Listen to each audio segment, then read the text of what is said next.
Ya, ya mohon maaf Bapak Ibu, tadi sempat ada sedikit kendala teknis.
Ya, baik. Ya, baik. Selamat datang Bapak Ibu sekalian dalam breakout room yang kedua. Ya, pada breakout room 2 ini kita akan membahas secara khusus mengenai kepatuhan pengobatan selama pandemi COVID-19. Dan selama proses di breakout room ini, kita akan bersama-sama dipandu oleh moderator, yaitu Ibu Amelia Sir, SKM MKes. Ya, mungkin slide-nya bisa dilanjutkan, operator.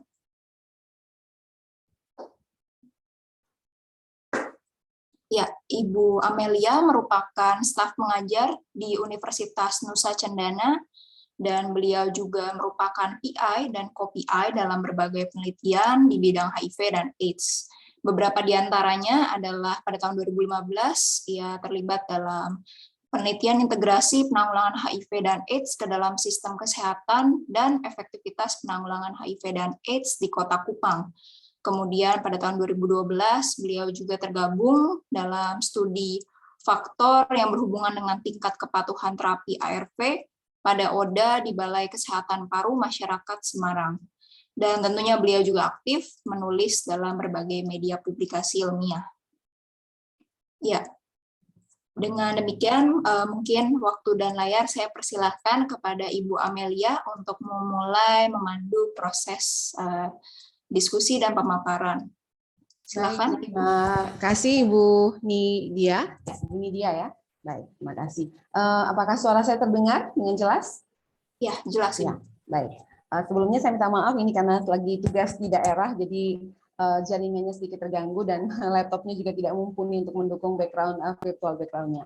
Baik, selamat siang menjelang sore bagi kita semua, Bapak Ibu semua. Semoga masih tetap semangat dalam mengikuti pertemuan nasional jaringan peneliti HIV/AIDS sore hari ini. Baik, untuk sesi yang kedua kita hari ini kita akan membahas tentang berbagai kajian juga hasil penelitian tentunya tentang kepatuhan pengobatan ARV selama pandemi COVID-19. Ada 4 orang narasumber kita yang akan mempresentasikan materinya, dan untuk yang pertama kita akan langsung mengikuti pemaparan materi dari Pak Agung Waluyo, Eskap MSc, PhD, yang berkaitan tentang kepatuhan pengobatan antiretroviral selama pandemi COVID-19. Beliau adalah, mungkin saya akan membacakan CV-nya beliau. Beliau adalah Direktur Community Engagement and Empowerment Universitas Indonesia tahun 2020 hingga saat ini, juga manajer penelitian dan publikasi Fakultas Ilmu Keperawatan Universitas Indonesia tahun 2018 sampai 2019, dan tentunya beliau memiliki kepakaran di area riset HIV/AIDS dan juga stigma. Selamat siang menjelang sore Pak Agung Waluyo, apakah sudah hadir di room? Ya, sudah. Terima kasih, Bu Amel. Baik, saya berikan kesempatan kepada Pak Agung untuk mempresentasikan materi. 15 menit waktunya Pak Agung, nanti akan saya ingatkan di 5 menit terakhir. Baik, Silakan. terima kasih.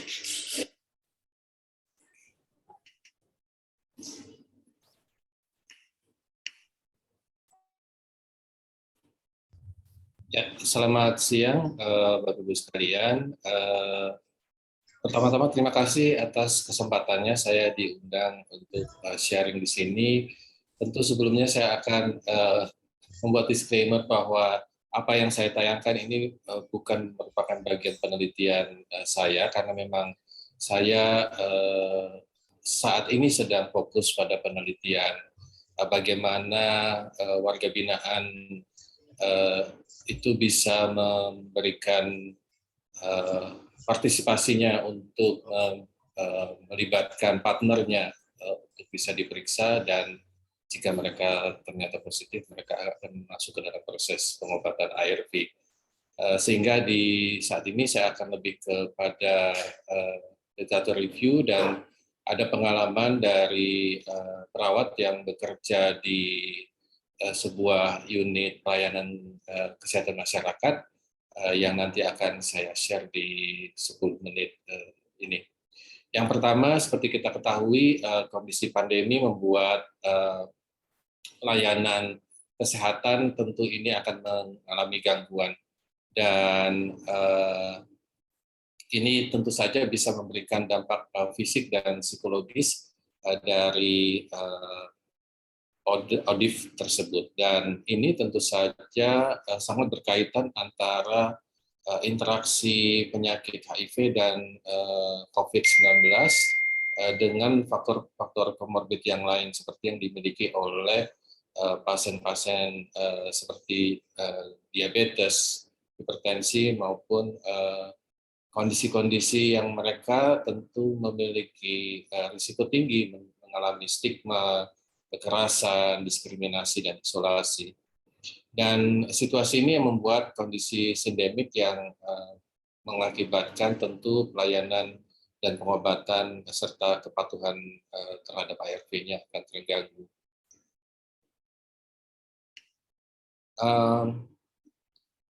Jadi mereka ODIF itu selain mereka menghadapi kondisi HIV-nya, kemudian mereka juga barangkali memiliki penyakit tidak menular yang dimiliki sesuai dengan penyakit atau latar belakang yang pernah mereka terinfeksi. Adanya masalah psikologis tentu dalam kondisi orang sehat saja, mereka atau kita pernah lockdown atau semi lockdown di awal-awal 2020 atau pertengahan 2020. Di situ kita bisa lihat bagaimana masyarakat mengalami ketidakseimbangan psikologis, sehingga itu bisa memunculkan masalah psikologis ataupun kejiwaan pada ODIF yang tentu saja mereka jauh lebih sensitif dibandingkan orang normal lainnya. Dan akibat dari lockdown ataupun PPKM yang diterapkan oleh pemerintah, tentu ini berdampak secara sosial dan ekonomi yang nantinya tentu berdampak pada kepatuhan ODIF dalam menjalani proses pengobatan. Jadi memang yang dihadapi oleh ODIF selain komorbidnya juga kondisi pandemi atau COVID-19, di mana memang lebih dari 50% pasien itu akan menghadapi tantangan untuk bisa patuh. Di samping memang tadi yang telah disebutkan adanya faktor-faktor komorbid yang dimiliki oleh pasien, serta interaksi dari faktor komorbid ini menghasilkan kondisi sindemik. Dan dari pasien-pasien yang masih muda maupun yang sudah lansia, tentu ini bisa mengakibatkan dampak positif, dampak negatif dari masalah kesehatannya yang berujung pada meningkatnya angka mortalitas ODIF yang terinfeksi COVID-19. Kalau kita lihat dari kondisi psikososial akibat dari COVID dan HIV-nya ini sangat banyak, mulai dari kondisi kurangnya atau minimnya transportasi, kemudian keamanan suplai makanan, kemiskinan, dan akses terhadap berbagai fasilitas yang biasanya mereka bisa dapatkan pada kondisi pandemi mereka tidak bisa dapatkan. Tentu ini juga berdampak pada rasa aman dan nyaman yang sangat terganggu, yang nantinya tentu ini bisa mengganggu proses perawatan ODIF tersebut, terutama pada kepatuhannya di ARV. Dan ini juga terjadi pada penelitian di Cina yang menunjukkan bahwa memang kasus ketidakpatuhan itu menjadi isu penting pada ODIF yang berada pada masa pandemi COVID-19. Dan perubahan yang sangat signifikan adalah bagaimana mereka bisa mengakses pengobatan serta dampak psikososial karena adanya potensi terjadinya stigma dan juga masalah-masalah gangguan kejiwaan akibat dari ketatnya karantina ataupun lockdown yang dilakukan di masyarakat. Kita ingat masyarakat yang tinggal di Depok, Bekasi sulit untuk bisa masuk ke Jakarta, demikian pula sebaliknya, dan ini juga tentu berdampak pada ODIF tersebut. Dan tentu saja ini nantinya berdampak pada bagaimana mereka bisa mengakses pengobatan, akses kontrol untuk pelayanan kesehatan, dan tentu bisa dibayangkan bagaimana ODIF yang memang dari kelompok kunci minoritas LGBT. Dan ini memang dari penelitian di Cina ditunjukkan bahwa mereka termasuk kelompok yang mengalami masalah serius tersebut. Dan ini juga terjadi masalah psikososial, dampak dari COVID-19 di Cina,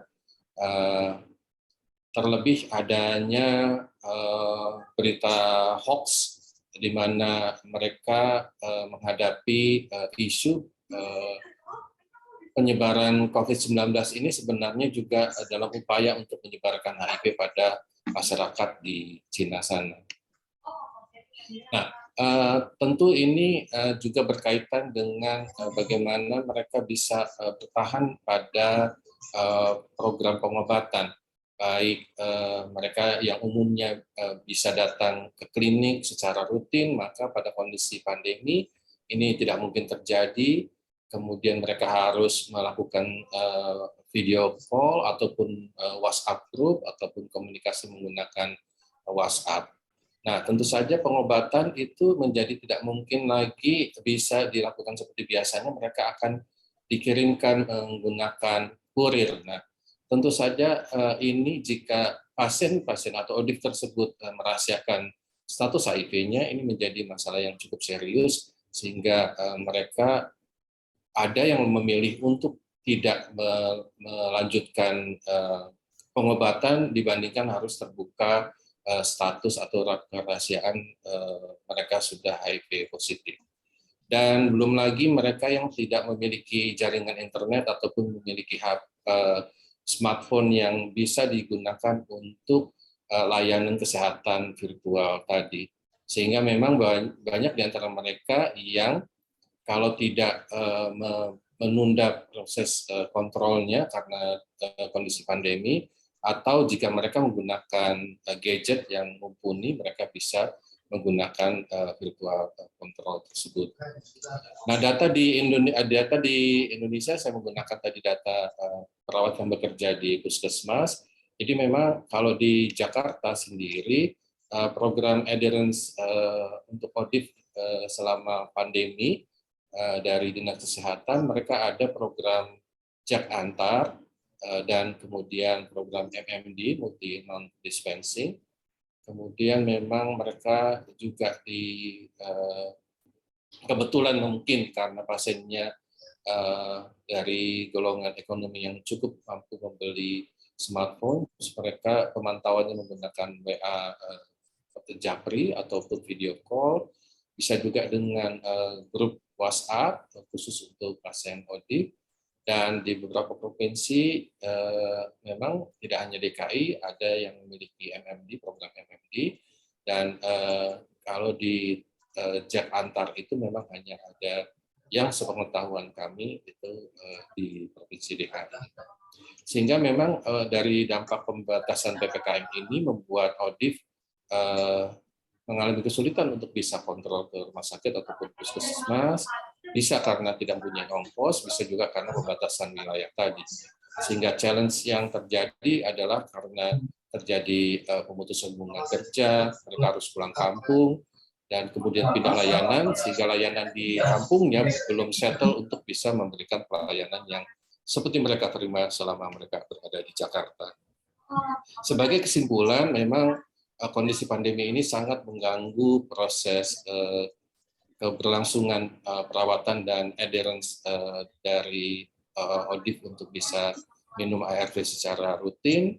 Kondisi finansial juga sangat berpengaruh pada kepatuhan pasien, dan tentu saja perlu ada memprioritaskan masalah, terutama pada mereka yang kondisi viral load-nya itu belum terkontrol. Ini harus menjadi fokus utama dari pemberian pelayanan kesehatan pada pasien-pasien ODIF tersebut.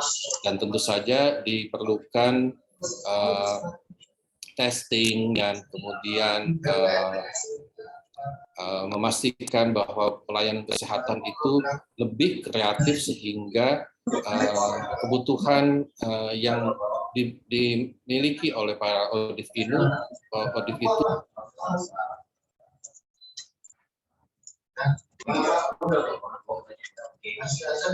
bisa dilaksanakan dengan inovasi yang diberikan dari tenaga kesehatan kepada pasien. Mungkin itu yang bisa saya sampaikan, dan tentu saja perlu ada riset-riset yang lebih fokus lagi untuk bisa meningkatkan kepatuhan ODIF itu selama kondisi pandemi ataupun pasca pandemi. Demikian yang bisa saya sampaikan. Selamat siang. Saya kembalikan ke moderator.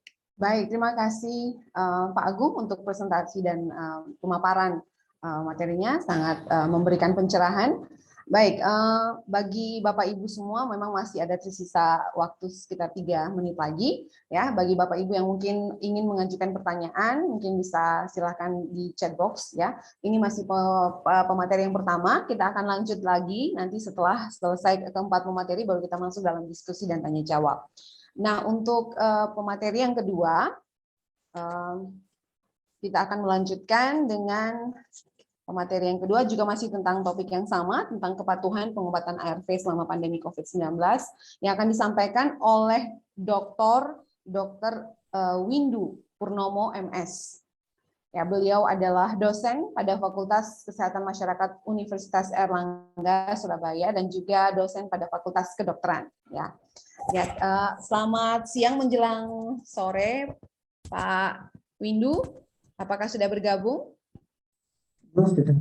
Selamat siang, Bu Amelia. Oke, baik. Yeah. Baik. Waktu yang sama 15 menit, Pak. Saya berikan Terima kasih untuk pemaparan materinya. Silakan. Terima kasih, Bu Amelia. Selamat sore pada semua peserta di room ini.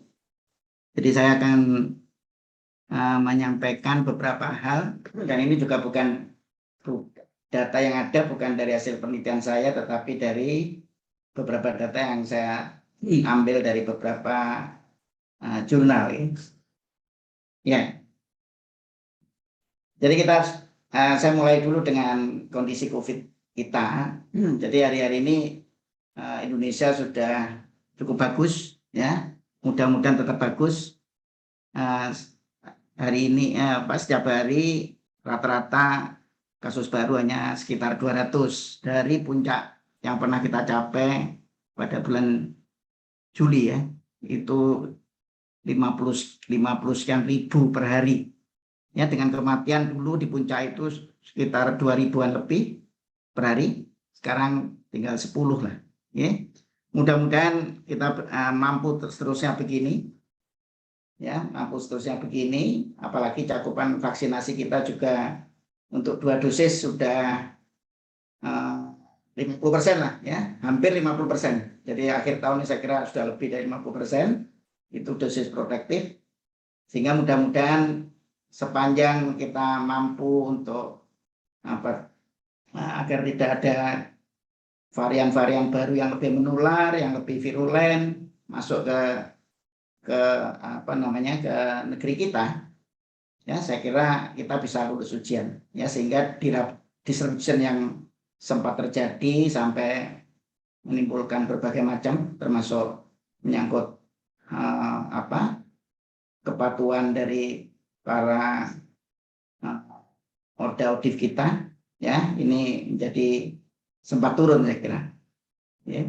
Meskipun saya lihat tadi dari data dari Yayasan Spiritia sebetulnya tidak jauh ada perbedaan sebetulnya dari tahun ke tahun, ya, mulai dari sebelum pandemi sampai dengan kemarin.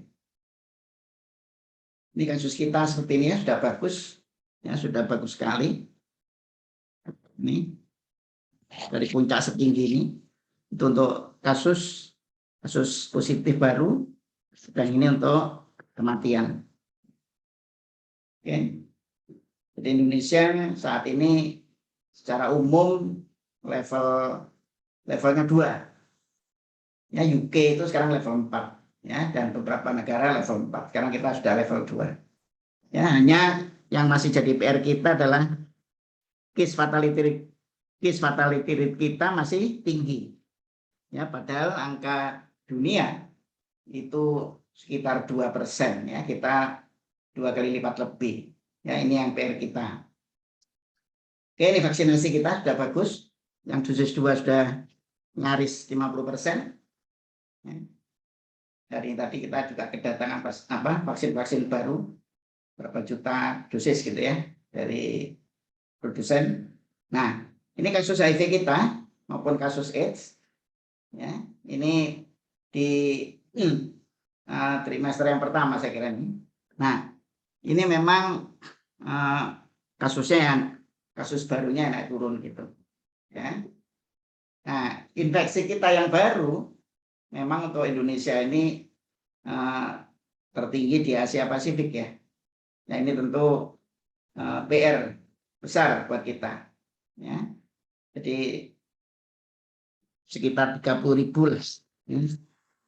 kasus baru per tahun. Dan itu tertinggi di Asia Pasifik. Ini jumlah ODIF dan ODA yang ditemukan, ya, dan yang yang orange ini adalah yang mulai ART, ya. Oke. Nah, ini kaskade. Nah, jadi ini kan estimasinya adalah 540.000, ya. Nah, jadi artinya kalau kita ingat tadi bahwa ada target 95%, ya, ODA itu mengetahui statusnya, ini kita masih jauh di bawah target itu, ya. Kemudian yang mendapatkan ART juga gitu, ya, masih separuh kurang dari yang didiagnosis, ya. Kemudian yang viral load-nya mampu tersupresi, ya, itu juga masih kecil, ya. Jadi itu PR kita, ya, ini kan masih kecil, ya. Nah, jadi PR kita masih banyak, ya. Nah, ini saya kira kita sudah tahu ya proporsi berdasarkan cara penularan dan faktor risiko seperti ini. Kemudian berdasarkan jenis kelamin, ya, kira kita sudah tahu, kira-kira tidak berbeda. Nah, jadi kepatuhan mengkonsumsi ARV adalah faktor utama dalam mencapai keberhasilan pengobatan infeksi HIV. Ya, karena kepatuhan dalam minum ARV merupakan faktor terpenting dalam menekan jumlah virus dalam tubuh. Nah, jadi ini, jadi kalau kita gagal mempertahankan kepatuhan, tentu apa yang kita lakukan menjadi sia-sia gitu. Ya, nah masalahnya di saat pandemi kepatuhan itu berbenturan dengan realitas, ya kan? Bahwa stok ARV di banyak fasilitas kosong, ya. Kemudian bahwa karena ada restriksi aktivitas, maka para ODA-ODIF kita tidak bisa mengambil ARV ke fasilitas pelayanan dan seterusnya. Ya, jadi ini persoalannya. Nah, sekarang pertanyaannya, ya, ini kita jawab aja secara singkat. Apakah ODIF-ODA ini berisiko lebih tinggi terinfeksi SARS-CoV-2? Tidak, sama saja. Siapapun sepanjang dia tidak menjalankan prokes, ya maka kesempatan atau peluangnya terinfeksi SARS-CoV-2 atau virus penyebab COVID-19 ya sama saja. Ya, jadi tidak ada hubungannya apakah dia ODIF atau ODA atau yang lain gitu. Kemudian apakah ARV dapat digunakan untuk mengobati COVID-19? Memang banyak digunakan untuk pengobatan ya. Dan itu memang akan memperkecil stok. Ya, karena sebagian digunakan untuk pengobatan COVID. Nah, padahal sementara ini bukti manfaat penggunaan ARV untuk mengobati COVID-19 sebetulnya tidak terlalu jelas. Nah, itu ya. Kemudian apakah ARV dapat digunakan untuk mencegah infeksi SARS-CoV-2? Ini juga buktinya juga lemah. Ya, karena ada beberapa penelitian tetapi ukuran sampelnya sangat kecil. Ya, dan variabilitas obat yang diberikan juga sangat lebar ya, dan tidak jelasnya intensitas paparannya. Jadi juga tidak terlalu jelas ya apakah ARV bisa mencegah infeksi SARS-CoV-2. Tetapi digunakan gitu. Nah, posisi WHO gimana tentang penggunaan ARV untuk pengobatan COVID-19? WHO merasa belum ada data yang cukup ya untuk menilai. Ya, jadi sebetulnya WHO sendiri ya masih sedang menunggu ya bagaimana hasil evaluasi penggunaan ARV untuk pengobatan COVID-19. Ya. Nah, jadi jika negara menggunakan ARV untuk COVID-19, apakah ada kekhawatiran tentang kekurangan pengobatan untuk orang yang hidup dengan HIV? Tentu. Ya, karena jatah untuk para ODA ini menjadi berkurang. Ya kan? Jadi stok menjadi terbagi-bagi kan. Jadi yang seharusnya untuk ODA kemudian digunakan untuk COVID. Padahal manfaatnya sendiri belum jelas untuk COVID. Gitu. Ya, padahal ARV ini betul-betul adalah pengobatan yang manjur dengan tingkat toleransi yang tinggi untuk ODIF atau ODA. Ya, dan seterusnya ya, saya kira nanti ini bisa dibaca lagi karena waktunya sangat pendek. Ya, tentang NMT saya kira juga sudah sudah menjadi salah satu kebijakan juga dari Kementerian Kesehatan ya, meskipun memang itu hanya digunakan atau diimplementasikan pada daerah-daerah yang dianggap sebagai epicentrum ya. Jadi tidak semua daerah ini, tapi itu pun juga masih ada yang bertanya. Kadang-kadang ada daerah yang dianggap termasuk mempunyai angka prevalensi yang tinggi ya, ternyata juga tidak ada ya MMD ini tidak ada juga gitu, ya, tidak diimplementasikan di situ. Nah, ini data ya dari jurnal tentang kepatuhan. Ini studi di Uganda. Ya, yang jelas bahwa di sana dilakukan lockdown, ya mirip dengan kita. Ya, kita PSBB kemudian PPKM.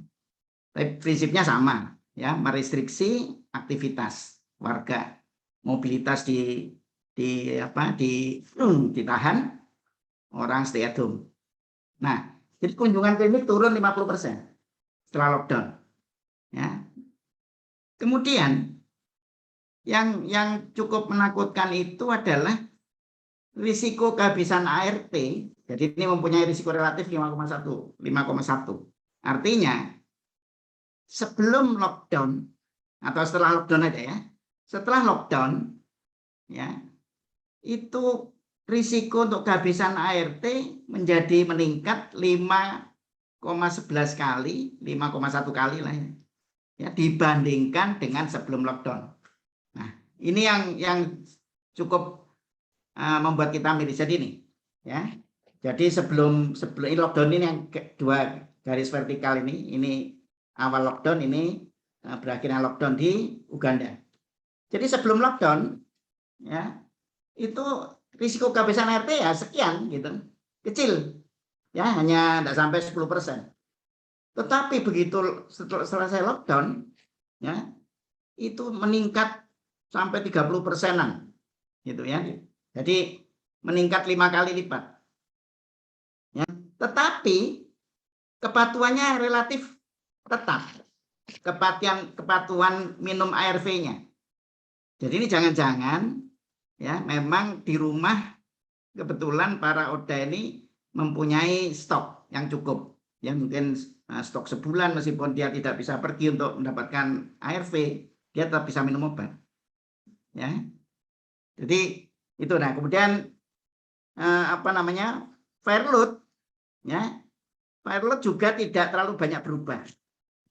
Ya, jadi viral load yang tersupresi itu tidak banyak berubah.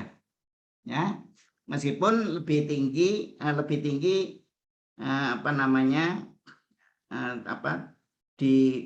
di masa sebelumnya itu ada lebih tinggi, tapi tidak banyak berubah, tidak signifikan. Jadi artinya lockdown tidak mempengaruhi persentase viral load yang tersupresi.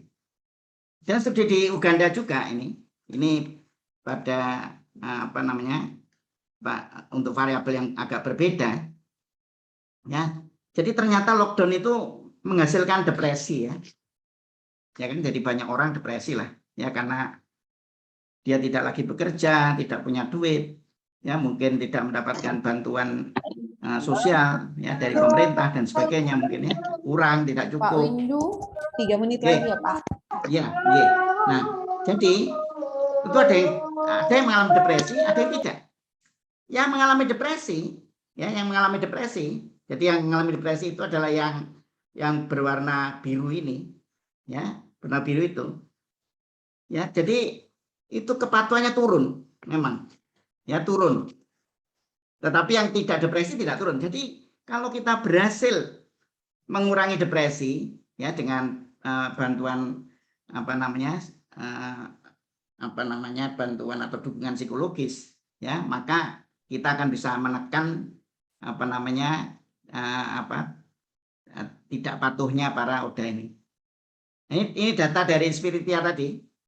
Ternyata kepatuhan itu tidak banyak berbeda.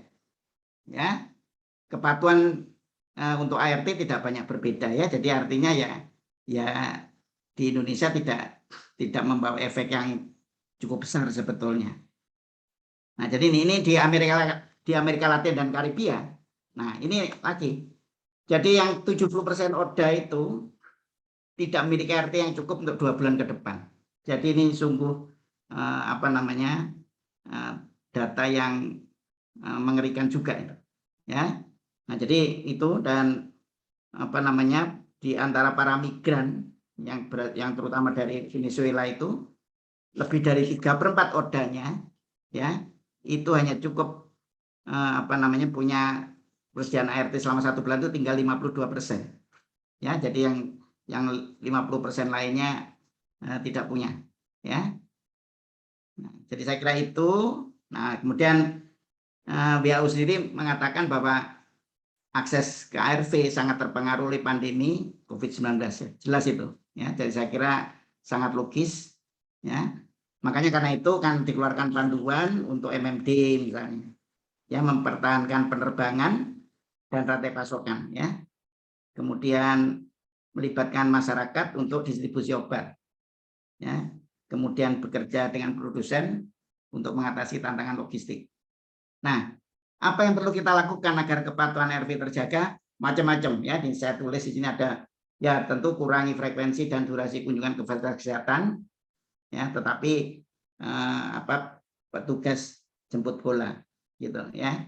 Nah, cuma masalahnya adalah kalau para ODA ini tertutup, ya tentu karena memang masih ada stigma dan diskriminasi di masyarakat, memang ini menjadi tidak mungkin, gitu, ya. Jadi kurir tidak mungkin datang karena tidak tahu siapa yang mau didatangi, gitu, ya. Kemudian MMD, ya, kemudian titik-titik pengambilan itu bisa di luar fasilitas kesehatan, jadi ini jemput bola, ya, dan seterusnya, banyak sekali, ya. Jadi ada banyak yang bisa dilakukan, juga ada telemedicine, ya, kemudian titik layanan yang desentralisasi tadi, tidak hanya di pusat-pusat pelayanan kesehatan, Baik. MMD dan sebagainya. Ya, saya kira Pak itu bisa didapatkan di sini. Ya. Ya, terima kasih.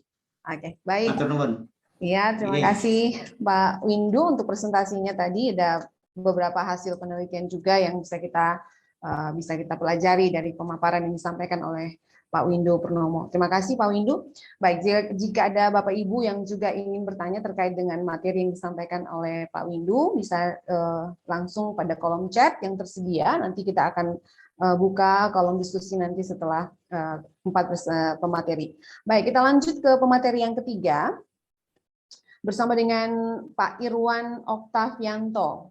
Ya, Pak Irwan Oktavianto akan membahas tentang peran aktif orang kunci dalam membantu penjangkauan pada kalangan pengguna narkoba suntik di DKI Jakarta. Beliau adalah pada tahun 2021 ini sebagai supervisor pada Yayasan Karisma, 2019 hingga 2021 koordinator proyek pada Yayasan Karisma, 2015 hingga 2016 data scanner pada proyek HTPN 074 Integrated Treatment and Prevention for People Who Inject Drug, dan 2013 sampai 2014 staf pada Yayasan Teman Baik Indonesia. Baik, apakah Pak Irwan sudah ada di room bersama dengan kita siang ini? Ya, sudah, Mbak. Oke, baik. Selamat siang, Pak Irwan. 15 menit waktu untuk pemaparan materinya, saya berikan kesempatan. Silakan, Pak. Oke, terima kasih atas kesempatannya. Mungkin saya izin untuk slide share.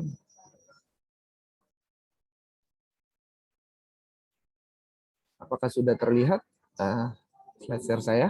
Sudah, Pak. Iya. Oke, sebelumnya perkenalkan, nama saya Irwan Oktavianto. Saya biasa dipanggil dengan sebutan Okta. Kebetulan keseharian saya bekerja di Yayasan Karitas Sani Madani. Nah, mungkin apa yang ingin saya tampilkan di slide share saya ini mungkin tidak berkaitan dengan penelitian-penelitian yang dilakukan sebelumnya. Karena yang kita lakukan adalah lebih ke pengamatan dan pengalaman yang kita jalankan selama pandemi ini. Oke, sebelumnya Karisma sendiri itu berdiri di tanggal 28 Desember tahun 2001 dan kemungkinan nanti tanggal 28 Desember nanti kita akan memasuki usia sekitar 20 tahun. Kemudian juga terkait dengan visi Karisma sendiri adalah bagaimana kita bisa mewujudkan Indonesia Madani peduli adiksi dan HIV/AIDS. Lalu untuk misi kita adalah pertama menjadikan Karisma sebagai pusat informasi, edukasi, dan layanan adiksi serta HIV yang berkualitas. Lalu memasyarakatkan adiksi dan HIV sebagai masalah kesehatan publik karena kita tahu bahwa permasalahan adiksi dan HIV ini bukan menjadi sebuah eksklusivitas, tapi ini akan menjadi sebuah permasalahan publik. Lalu juga berupaya mewujudkan masyarakat yang secara bersama-sama mendukung dan membantu dalam menanggulangi masalah yang dihadapi melalui advokasi jejaring dan peningkatan kapasitas. Nah, latar belakang kenapa saya sendiri mengambil tema terkait dengan peran orang kunci ini adalah penjangkauan terkait penggunaan nafsa suntik ini merupakan salah satu metode kegiatan di mana kita lakukan secara face to face. Artinya kita melakukan interaksi secara langsung dengan para pengguna nafsa suntik yang ada di lapangan. Yang sehingga kita bisa menemukan atau menemukanali teman-teman pengguna nafsa suntik yang baik yang sudah terdampingi maupun teman-teman yang belum terdampingi terkait dengan akses informasi serta akses kesehatan. Kemudian juga pendampingan terhadap akses kesehatan juga masih sering kita lakukan itu melalui metode interaksi langsung. Nah, hal ini juga masih kita sering lakukan sehingga kegiatan-kegiatan yang kita lakukan itu memang lebih banyak dilakukan secara face to face. Kemudian juga adanya kebutuhan akan inovasi. Nah, di masa pandemi ini kita butuh sesuatu inovasi terkait dengan penjangkauan dan pendampingan, apalagi untuk mendampingi pengguna nafsa suntik di DKI Jakarta itu tidaklah mudah. Artinya mereka memiliki mobilitas yang tinggi sehingga kita perlu secara terus-menerus untuk mendampingi serta melakukan penjangkauan kepada mereka. Lalu juga latar belakang berikutnya adalah kita juga melihat bahwa banyak pengguna nafsa suntik yang ada di DKI Jakarta itu tidak memiliki alat komunikasi yang baik.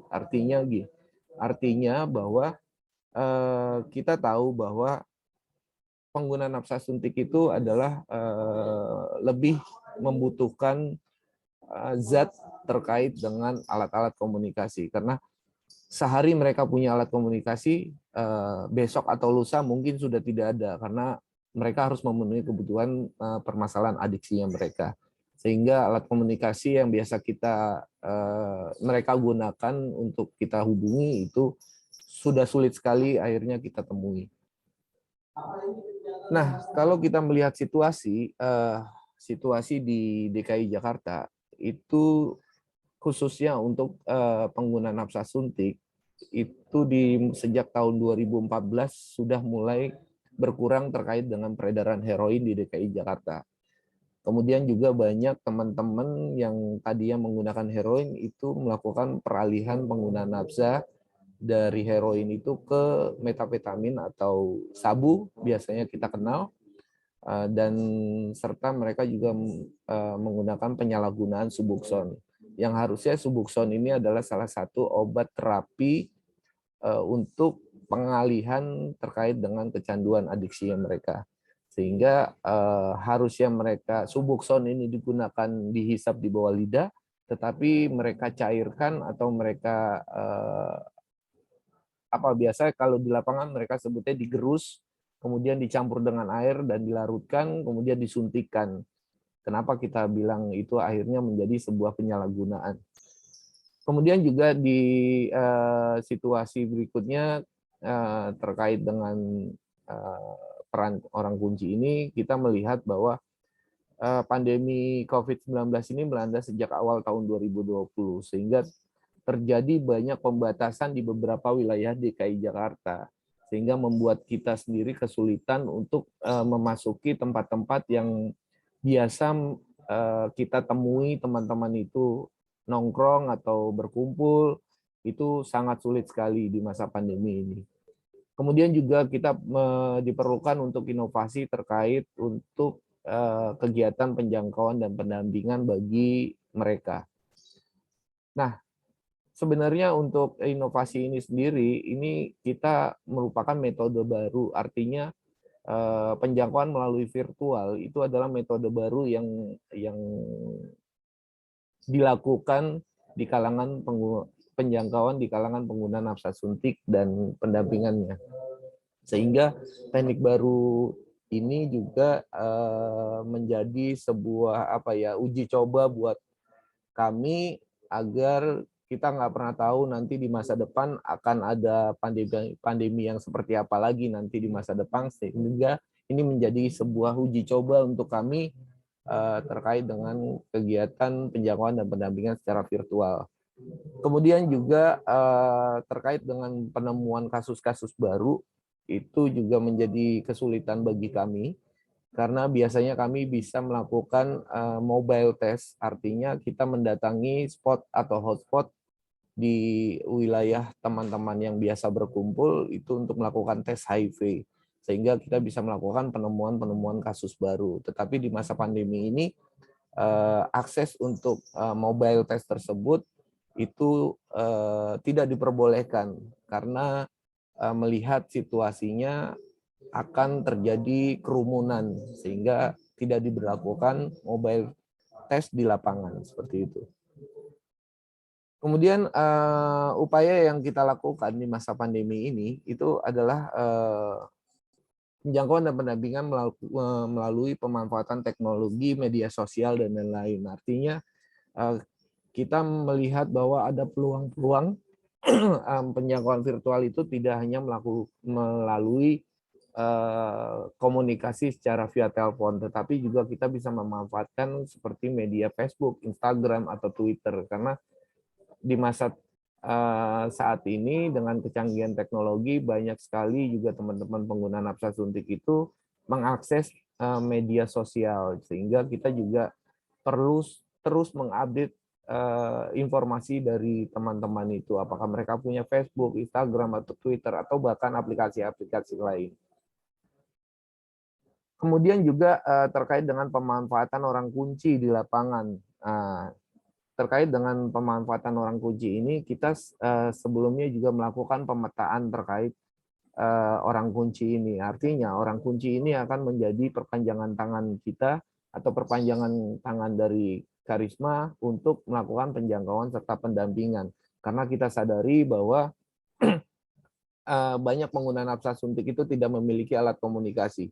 Sehingga kita memanfaatkan masyarakat, tokoh-tokoh masyarakat, kemudian juga bahkan keluarganya mereka untuk kita tetap intens berkomunikasi dengan teman-teman yang ada di lapangan. Lalu juga pendekatan secara rutin dengan orang kunci ini perlu selalu kita lakukan. Artinya kita tidak hanya pendekatan itu sekedar menanyakan situasi dan kondisi klien yang kita dampingi, tetapi juga kita perlu melakukan pendekatan-pendekatan lain. Salah satunya adalah bagaimana kita memberikan informasi dan edukasi terkait permasalahan pandemi COVID ini juga. Kemudian juga kita juga melakukan edukasi dan informasi secara tidak langsung dengan orang kunci, karena kita juga melihat bahwa orang kunci yang kita libatkan di dalam perpanjangan tangan kita ini, mereka belum banyak yang terpapar terkait dengan permasalahan HIV di DKI Jakarta, sehingga secara tidak langsung kita juga memberikan edukasi dan informasi kepada mereka, sehingga harapan kami khususnya Yayasan Karisma kita bisa mengurangi angka stigma dan diskriminasi yang ada di DKI Jakarta. Kemudian juga kunjungan ke orang kunci yang terbatas. Artinya kita juga harus sadari bahwa banyak pembatasan-pembatasan di DKI Jakarta, sehingga walaupun kita sering melakukan kontak intens melalui telepon, tetapi kita juga tetap melakukan kunjungan ke orang-orang kunci ini. Artinya kita tetap datangi mereka, sehingga ada jalinan-jalinan silaturahmi yang bisa kita wujudkan, sehingga mereka bisa membantu kita dalam melakukan kegiatan penjangkauan dan pendampingan. Lalu juga kita melakukan pemanfaatan telemedicine. Baik, Pak Irwan, 5 menit lagi, Pak Irwan. Ya, siap. Pemanfaatan telemedicine dan cek antar yang telah disediakan oleh di DKI Jakarta. Oke, nah Dan pembelajaran dan hasil yang kita dapatkan terkait dengan pemanfaatan orang kunci ini adalah bagaimana pentingnya teknik komunikasi yang baik yang perlu diterapkan oleh teman-teman pendamping di lapangan. Kemudian juga etika kerahasiaan yang perlu kita terus tingkatkan sehingga kita juga bisa mengurangi angka stigma dan diskriminasi. Kemudian juga update informasi juga penting. Nah, hasil dari yang kita dapatkan dari beberapa kegiatan yang kita lakukan selama masa pandemi ini itu sekitar 850 klien ODIF atau orang dengan HIV/AIDS tersebut terdampingi dengan baik dan 75% dari mereka itu rutin terdampingi untuk akses kesehatan. Lalu 65% klien dijangkau secara virtual dari 600 klien yang sudah kita jangkau. Kemudian 25% dari 600 klien tersebut itu dijangkau dan dirujuk serta menjalankan tes HIV secara mandiri sehingga kita hanya mengarahkan mereka terkait akses kesehatannya ke layanan. Lalu juga petugas lapangan juga membantu promosi terkait juga pencegahan penularan COVID. Kemudian juga kita membantu rujukan-rujukan COVID bagi klien yang membutuhkan, baik itu butuh terkait dengan isolasi mandiri ataupun terkait juga isolasi yang disediakan oleh pemerintah. Oke, demikian presentasi dari saya, semoga bisa bermanfaat. Saya kembalikan ke moderator. Terima kasih Pak Irwan untuk materinya yang memang sangat mencerahkan juga. Ya, baik. Untuk materi terakhir kita akan menuju ke materi terakhir bersama dengan Dr. Eka Yuli Safitri. Ya, beliau adalah dokter umum yang juga akan mempresentasikan terkait dengan materi dampak program pemberian ARV MMD pada retensi pasien HIV dan penekanan viral load di 4 layanan PDP di wilayah Jakarta Timur. Ini sedikit CV dari beliau, adalah dokter umum yang berpengalaman dalam program baik sebagai pelaksana maupun sebagai koordinator. 2021 hingga saat ini pengelola program HIV Suku Dinas Kesehatan Jakarta Timur 2014 hingga 2021 sebagai dokter umum Puskesmas Kecamatan Duren Sawit, dan 2014 sampai 2021 penanggung jawab program tahun 2014 sampai 2021 dan fasilitator program TB HIV. Baik, untuk Ibu Dr. Eka Safitri, apakah sudah bersama dengan kita di room? Ya, sudah Bu Amelia. Oke, baik, selamat siang menjelang sore Bu Dokter. Selamat sore Ya, Bu Amelia. saya berikan kesempatan kepada Ibu untuk mempresentasikan, waktunya 15 menit Dokter. Baik, suara saya sudah terdengar tapi ya Bu Amelia ya? Ya, sangat jelas Bu Dokter. Baik, terima kasih. Oke, slide saya sudah terlihat Bapak Ibu? Ya, ya. Oke.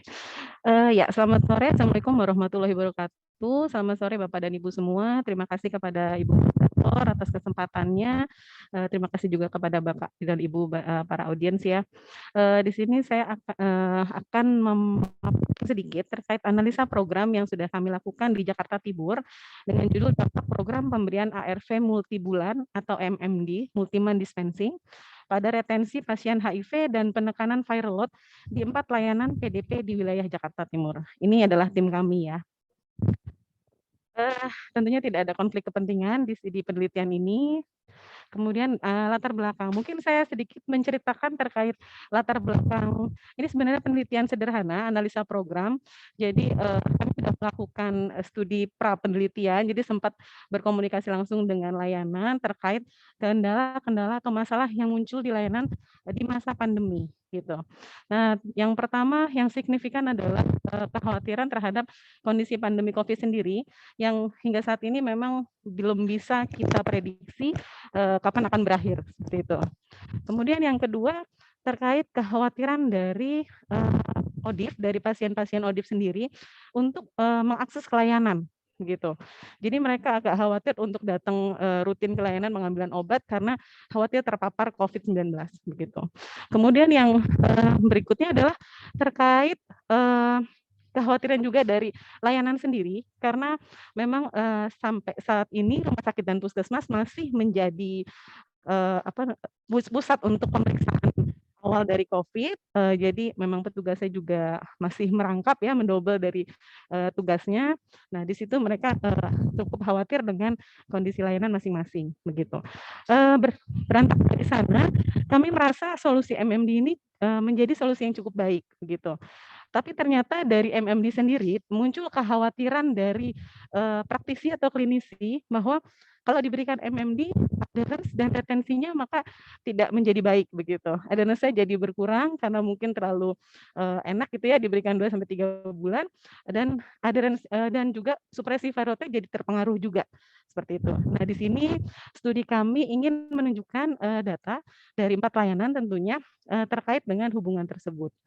Nah, sebelum kami melakukan studi, tentunya kami sudah meminta juga dukungan dari Dinas Kesehatan dengan adanya surat edaran dari Kadinkes mendukung program kami. Jadi ada dalam pelaksanaan program penanggulangan HIV dan IMS pada masa pandemi Corona virus disease 19. Jadi mungkin tadi juga sudah dipaparkan bahwa semua program harus berjalan walaupun di situasi pandemi seperti itu. Nah, ini adalah kriterianya. Yang pertama, definisinya pemberian MMD adalah pemberian ARV lebih dari 1 bulan. Kami di sini mengambil maksimal 3 bulan terkait dengan mengacu kepada SE Kadinkes tadi ya. Jadi kepada ODA dalam terapi ARV yang telah stabil. Kemudian kriterianya adalah telah menerima ART paling tidak 1 tahun. Ini sesuai dengan kriteria WHO ya. Tidak ada reaksi obat yang merugikan, yang memerlukan monitoring reguler. Karena kalau tidak seperti ini berarti tidak boleh diberikan. Kemudian tidak sedang sakit, tidak ada keluhan maksudnya ya. Mempunyai pemahaman yang baik terhadap adherence. Jadi kita sudah memantau dulu, kita sudah tahu dulu kondisi awalnya. Kemudian ada bukti keberhasilan pengobatan, yaitu VL-nya undetected gitu. Kemudian referensi kami adalah SE Kementerian Kesehatan nomor segini 1822 ya 31 Juli 2019. Kemudian ada SE Dinkes juga yang telah saya sebutkan tadi, dan juga yang terbaru adalah SE Dinkes DKI Jakarta nomor 181 tahun 2020 tentang pelaksanaan program HIV selama pandemi COVID-19. Oke, ini adalah beberapa rekomendasi kami dalam melakukan analisa program. Jadi studi ini sebenarnya sudah dilakukan di berbagai negara. Yang pertama adalah jurnal dari WHO ya. Jadi WHO sendiri merekomendasikan secara kuat untuk diberikan malah setidaknya selama 6 bulan. Dan merespon dengan baik, harus ditawarkan kunjungan klinis setiap 3 sampai 6 bulan. Nah, setiap 6 bulan itu apabila memungkinkan.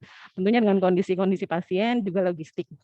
Kemudian ODIF yang on ART tidaknya selama 6 bulan dan merespon dengan baik, itu harus ditawarkan untuk refill ART atau pengambilan ARV-nya berlangsung selama 3 sampai 6 bulan. Lebih baik lagi 6 bulan jika memungkinkan. Nah, ini adalah studinya WHO ya, jadi masih di luar Indonesia. Kemudian ada juga dari Lancet Public Health, kurang lebih sama, penelitiannya dilakukan di Malawi dan Zambia. Jadi ternyata retensi kunjungan klinis dengan pemberian ART yang 6 bulan itu tidak lebih rendah dari yang datangnya setiap bulan atau 3 bulan, seperti itu. Kemudian pemberian ART 6 bulan itu merupakan strategi yang cukup menjanjikan untuk perluasan penyediaan ART dan pencapaian target pengobatan HIV di tempat yang terbatas sumber daya. Nah, ini menurut Lancet Public Health di Zambia dan Malawi.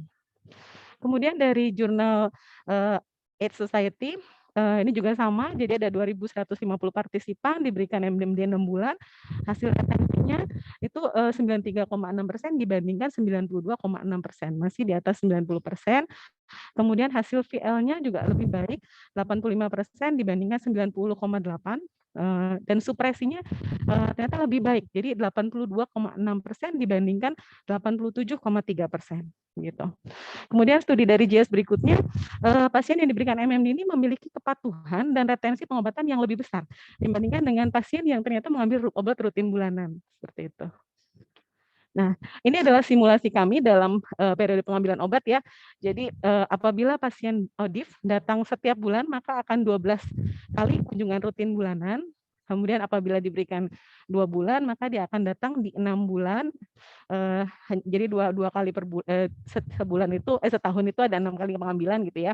Kemudian apabila diambil 3 bulan itu ada 4 kali kunjungan dalam setahun.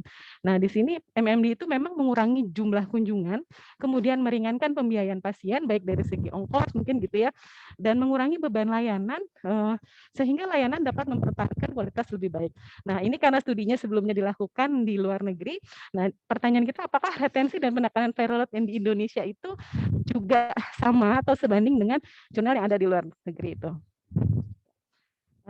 Ini adalah timeline kami.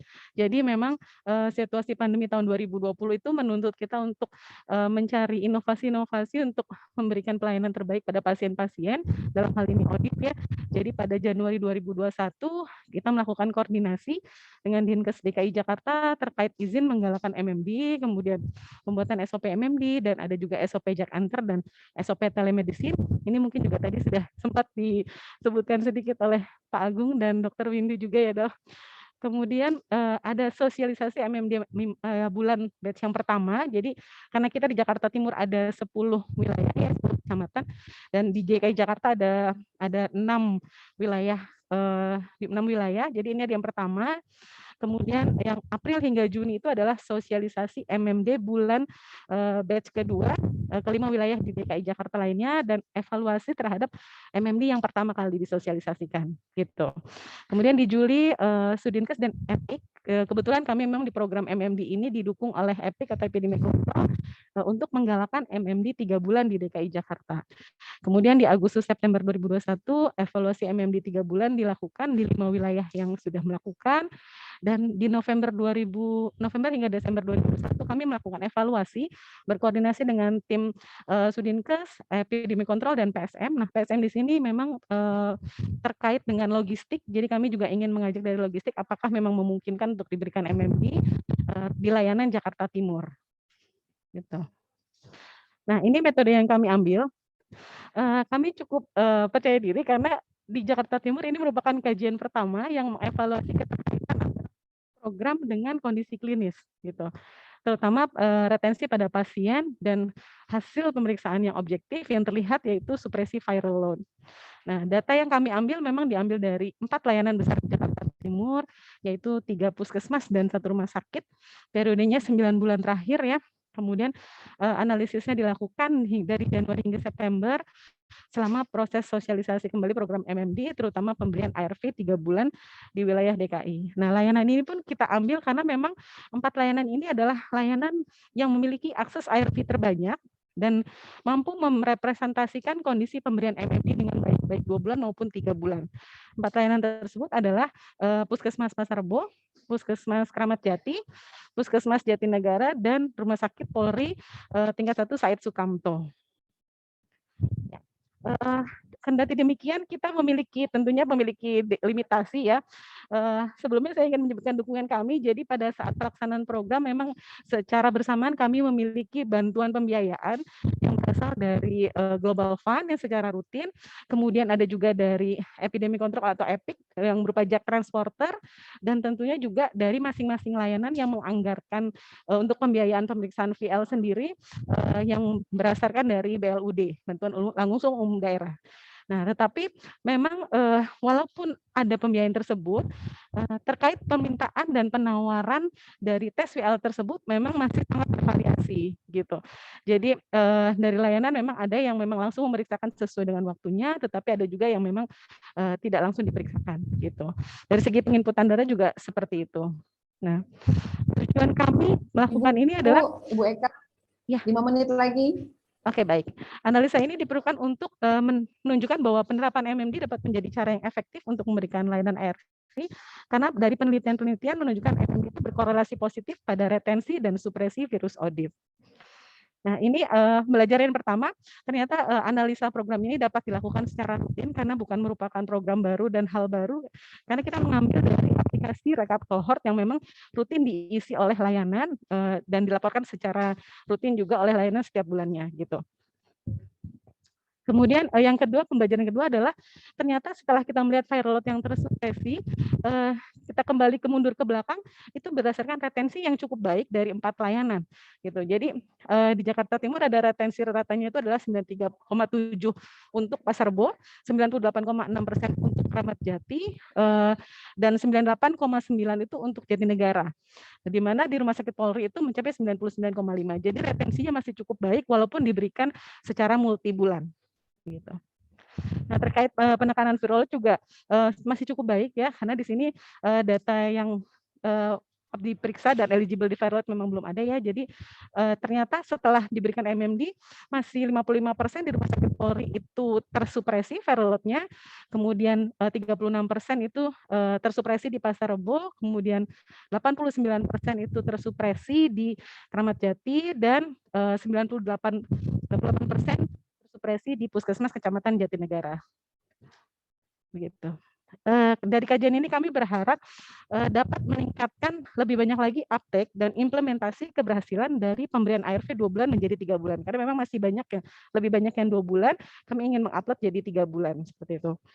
Bahwa kekhawatiran terkait retensi dan adres pengobatan yang menurun untuk pasien diberikan MMD dapat terjadi, masih tetap dapat terjadi, namun dalam jumlah yang relatif kecil. Karena lihat dari 4 layanan, retensinya masih cukup baik di atas 90%. Kemudian mayoritas dari pasien yang diberikan program MMD merupakan pasien yang stabil, jadi mereka kembali ke layanan pasca diberikan program MMD dengan adherence yang baik terhadap pengobatan, yaitu 97,7%, dan hasil viral load-nya juga cukup baik ya, tersupresi. Ini secara keseluruhan yaitu 95%. Terima kasih, mungkin itu yang bisa saya sampaikan, kurang lebihnya mohon maaf. Saya kembalikan ke moderator Bu Amelia. Ya, terima kasih Bu Eka, Bu Dr. Eka untuk materinya yang sangat menarik ya, sangat cukup jelas hasil kajiannya walaupun dilakukan terbatas di Jakarta Timur, tapi bisa kita lihat dari hasil penelitian tersebut. Baik, terima kasih untuk keempat pemateri kita. Saya buka kesempatan kepada Bapak Ibu semua yang ada dalam room ini untuk mengajukan pertanyaan kepada empat pemateri kita, baik itu pemateri pertama hingga pemateri keempat. Bisa juga melalui kolom chat ataupun juga dengan raise hand. Baik, apakah ada Bapak Ibu? Ya, kolom chat mungkin belum terisi. Ya, menarik tadi penelitiannya dari Dr. Eka ya. Mungkin juga perlu dikembangkan juga untuk bagaimana juga dengan di fasilitas pelayanan di daerah-daerah lain selain Jakarta Timur. Ya, itu bisa untuk ternyata tidak berpengaruh terlalu signifikan terhadap kepatuhan dan juga retensinya. Jadi ini juga suatu program yang baik. Baik, mungkin masih ada yang mau bertanya, Bapak Ibu, rekan-rekan, atau semua sudah cukup jelas ini dengan materinya?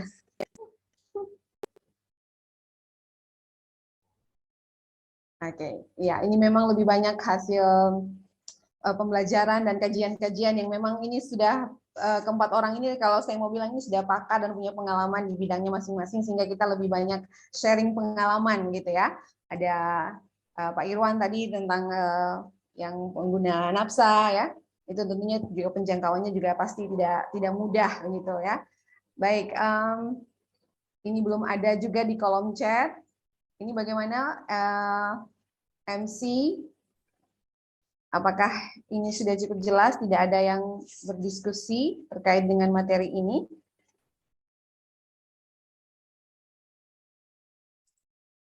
Ya, mungkin. Oke, ada ya, masih ada. Baik, ada. Ada satu di kolom chat akan saya bacakan. Iya, dari Pak Ibnu, ya, Ibnu ya.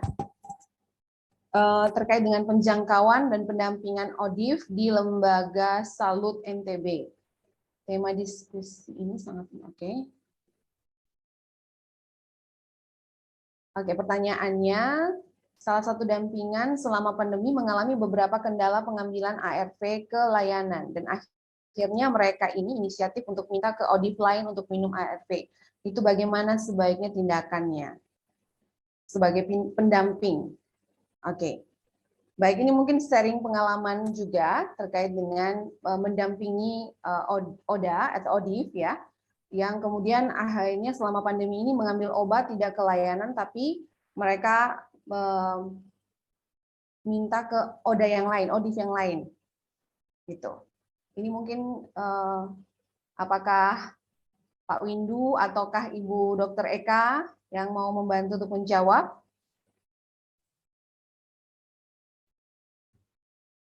Dari pengalaman-pengalamannya, apakah jadi mereka tidak ke Vaskes, tapi mereka mengambil ke ODIF, teman ODIF yang lain. Ya, Pak Windu mungkin? Iya. Silakan Pak. Kalau mengambil dari ODIF lainnya, ini kan sebetulnya juga berisiko. Kan berisiko nanti ODIF lainnya tentu tidak mendapatkan stok yang cukup juga. Ya, kalau sama-sama mengalami kendala di dalam pengambilan ARV di layanan.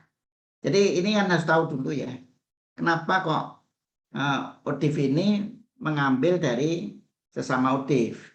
Apakah memang di layanan itu stoknya habis, ya, stoknya habis, atau memang ada ketakutan dia datang ke tempat layanan ketakutan untuk terpapar COVID misalnya. Ya, jadi ini harus tahu dulu sebabnya apa, karena kalau tidak tahu sebabnya kan kita tidak tahu bagaimana memecahkannya ya. Tapi kalau memang karena layanannya di layanan itu stoknya habis, nah ini kan persoalannya adalah menyangkut distribusi ya, pasokan dan distribusi ya. Jadi ini tentu tugas dari Kementerian Kesehatan dan Dinas Kesehatan tentu ya. Tetapi kalau karena ketakutan dia terpapar COVID ya, karena kan nanti kalau dia datang ke layanan nanti ketemu orang lain dan seterusnya. Nah, itu tentu yang itu bisa di ini ya. Artinya kan problemnya hanya satu saja ya. Jadi kita yakinkan bahwa pertama di layanan itu aman satu, dan kemudian dia menggunakan APD yang cukup, artinya ya pakai masker yang cukup ya kan. Itu aja ya sebetulnya. Jadi harus tahu dulu sebabnya apa. Tapi jangan mengambil dari, jadi cegah sebetulnya, kecuali terpaksa ya, untuk sementara maksud saya, untuk 1-2 hari nggak apa-apa ya, tetapi jangan kemudian ini menjadi kebiasaan, saya kira begitu ya. Baik Pak. Masih, baik Pak Windu. Bu Amel. Iya, terima kasih Pak Windu. Mungkin kalau ke Dr. Eka ini pertanyaannya sebenarnya apa tindakan yang harus dilakukan kalau dia sebagai pendamping? Baik, terima kasih Mbak Amelia. Kalau dari sisi pengalaman ya, dari sisi pengalaman ya Bu Amelia. Jadi memang pertama kita benar seperti Dokter Windu, kita harus tanya dulu, konseling dulu, masalahnya apa, kenapa tidak bisa datang ke layanan, seperti itu. Apakah murni karena kekhawatiran terhadap kondisi pandemi, takut tertular begitu ya, atau memang mungkin kendala biaya atau kendala aksesnya ke sana memang tidak dibatasi karena PSBB mungkin gitu ya. Nah, itu mungkin harus kita cari tahu dulu, kita konseling dulu. Kemudian apabila memang benar-benar karena dia khawatir tidak bisa ke layanan, memang tidak bisa dibiasakan untuk meminta ke temannya, ke ODIF lainnya, karena kekhawatiran kekurangan stok dari si ODIF yang dimintakan, seperti itu. Nah, untuk seperti itu kalau kami di Jakarta memang akhirnya menjadi pencatatan dalam miss appointment, jadi tercatatnya tidak mengambil obat, seperti itu. Nah, yang kalau di kami memang di DKI kalau seperti itu kita akan kita lacak, kita telepon, kita WA, kita hubungi, kalau memang memungkinkan didatangi supaya ODIF itu bisa kembali ke layanan lagi, seperti itu. Mungkin itu. Dan kalau di kami mungkin solusinya sebenarnya kalau kondisi pasiennya stabil gitu ya, kemudian adherensnya juga baik sebelum pandemi, mungkin bisa di-jack antar juga gitu, jadi kirimkan ARV-nya seperti itu. Ya, baik, cukup jelas Bu Dr. Eka. Pak Ibnu dari Salut NTB, semoga ya cukup jelas juga ya, terima kasih. Baik, mungkin masih ada lagi yang lain yang ingin bertanya? Iya. Apakah masalah-masalah seperti ini juga pernah dialami oleh teman-teman dari yang ODA, Kak, Pak Irwan? Terkait dengan penjangkauan. Iya, saya sedikit menambahkan saja dari apa yang disampaikan oleh Pak Windu dan Dr. Eka itu memang benar sekali ya. Artinya hal-hal apa yang disampaikan oleh Pak Ibnu di NTB ini Tidak hanya terjadi di NTB, tetapi kita di DKI Jakarta juga masih banyak terjadi hal-hal seperti itu. Jadi kalau di mereka itu istilahnya pinjam obat dulu.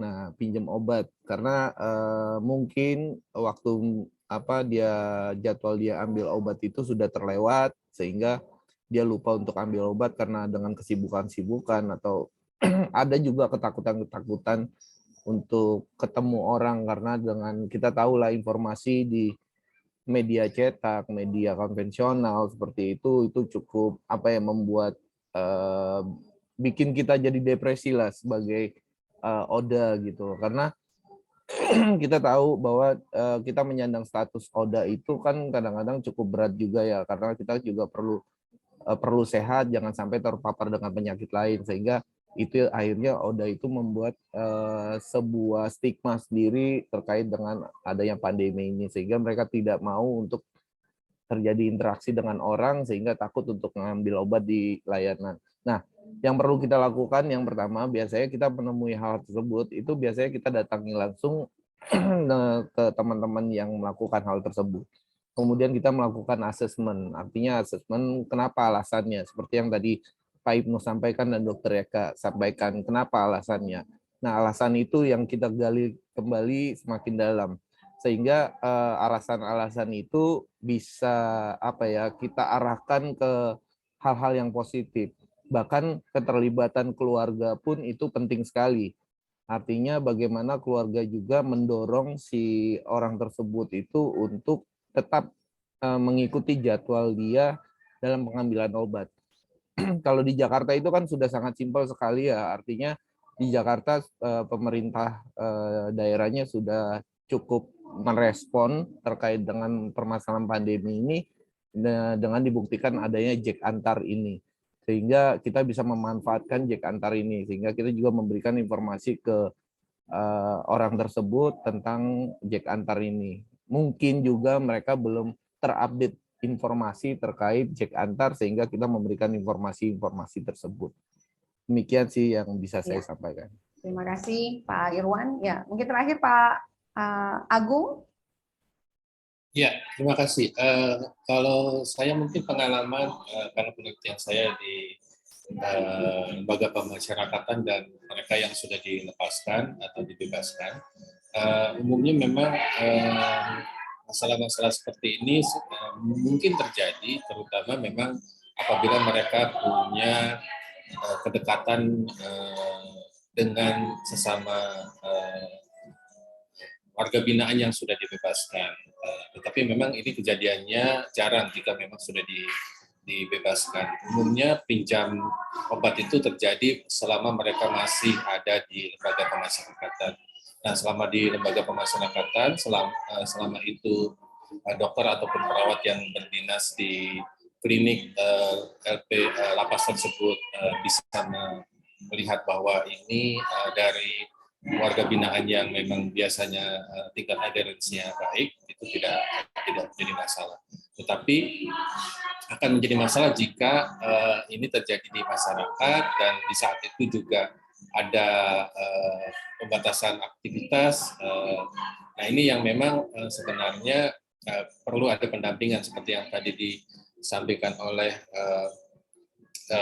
pembicara sebelumnya tentang bagaimana dari LSM yang melakukan pendampingan itu sangat bertugas efektif pada saat mereka bisa mendampingi ODIF yang memang harusnya mendapatkan pengobatan, tetapi kemudian mereka meminjam obat atau menggunakan obat teman. Nah, ini memang perlu ada kajian yang lebih dalam sehingga jika diketahui penyebabnya adalah transportasi ataupun pembatasan, tentu ini tadi kalau di Jakarta bisa dimanfaatkan fasilitas-fasilitas yang sudah disediakan oleh Dinas Kesehatan. Tapi ini menjadi masalah barangkali jika ini terjadi di daerah karena memang pelayanan di daerah belum sesuai di DKI. Ya. Baik, terima kasih Pak Agung juga. Ya, terima kasih Pak Agung dan juga untuk ketiga pemateri lainnya yang juga sudah mempresentasikan materi kita hari ini terkait dengan kepatuhan pengobatan. Kita berikan applause untuk keempat pemateri kita yang luar biasa yang sudah sharing dan berbagi pengalaman sampai dengan sore hari ini. Terima kasih untuk keempat pemateri kita. Dan selanjutnya saya kembalikan kepada MC Ibu Nindi. Ya, Ibu Amelia, mungkin apakah tadi dari masing-masing narasumber apakah sudah menyampaikan mungkin closing statement? Oh ya, closing statement. Mungkin karena saya pikir sudah tepat jam 4 ya, pukul 16. Jadi oke, baik. Mungkin terlewatkan, saya minta closing statement dulu dari yang pertama Pak Agung. Ya, Mungkin singkat dari saja, saya Pak. ya singkat saja adalah intinya adalah di sini baik tenaga kesehatan, pendamping dan LSM dan semua perlu ada kesepakatan untuk bisa menjaga supaya pada kondisi apapun pandemi COVID-19 ini pasien harus bisa patuh, bisa dengan pendampingan, bisa menggunakan media sosial, tentu saja media sosial yang dijaga konfidensialitasnya yang nantinya akan mendukung proses perawatan maupun pengobatan yang lebih terjaga. Ya, terima kasih. Selanjutnya closing statement-nya Pak Dr. Windu Purnomo. Oke.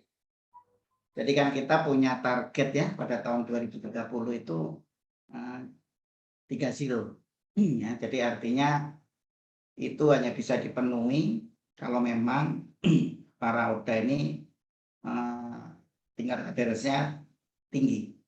Nah, itu tentu membutuhkan komitmen ya, komitmen dari semua pihak ya, termasuk pemerintah tentu ya, komitmen politik ya yang aman dan berbasis pada bukti. Jadi artinya penelitian-penelitian harus terus dilakukan ya, dan karena kita juga tahu bahwa pandemi itu mungkin bukan hanya ini, bisa saja nanti ada pandemi lain, maka kita kan harus mempunyai ketahanan ya, dan itu supaya jangan sampai apa yang kita cita-citakan itu tidak terpenuhi. Ya, saya kira itu. Terima kasih. Ya, terima kasih Pak Dr. Windu. Selanjutnya Pak Irwan. Iya, terima kasih Mbak Mel. Kita juga sedikit saja dari saya. Kita juga tidak pernah tahu terkait dengan situasi krisis-krisis di masa depan yang akan terjadi. Nah, sehingga kita juga perlu melakukan inovasi-inovasi, sehingga kita perlu duduk bersama dengan stakeholder terkait untuk melakukan antisipasi terkait situasi krisis yang nantinya akan kita hadapi. Sehingga bagaimana peran semua pihak itu bisa membantu atau meningkatkan peluang-peluang ending age di 2030 itu kita bisa tercapai seperti itu. Ya, baik. Yang terakhir Bu Dr. Eka. Baik Bu Amelia, terima kasih. Yang terakhir mungkin kalau dari saya, situasi pandemi itu tidak membuat kita tidak bisa berbuat apa-apa, harus tetap punya inovasi, harus bisa berperan penting juga sesuai dengan porsi kita masing-masing, karena di sini ada teman-teman kita, ada pasien-pasien ODIF atau yang secara khusus ya pasien ODIF yang memang masih membutuhkan pengobatan, dukungan dan perawatan. Kemudian ya memang dengan situasi pandemi program bukan berarti berhenti. Jadi tetap harus berjalan tentunya dengan berkolaborasi dan beradaptasi dengan kondisi saat ini. Mungkin itu dari saya Bu Amelia. Baik, terima kasih. Ya, mungkin saya juga sedikit memberikan simpulan bahwa kalau bicara soal kepatuhan seperti tadi yang disampaikan Pak Windu, butuh komitmen bersama, ya butuh kerjasama bersama sekalipun dalam situasi pandemi, tetapi juga tidak membatasi kita untuk terus berinovasi, dan tentunya dengan penelitian dan kajian-kajian terkait dengan HIV ini akan sangat membantu baik itu kebijakan strategi di lapangan untuk para ODIF ini. Baik, terima kasih sekali lagi kepada keempat narasumber kita sore hari ini, dan terima kasih juga untuk semua yang sudah berpartisipasi dan masih setia mengikuti sampai dengan akhir sesi kedua ini, dan saya kembalikan kepada MC. Ya, baik. Terima kasih banyak Ibu Amelia yang telah memandu sesi breakout room ini dengan baik, serta tentunya Bapak Ibu narasumber yang saya hormati atas paparan-paparannya dan juga tadi sesi diskusinya. Dengan demikian, sesi breakout room di ruang 2A ini sudah berakhir.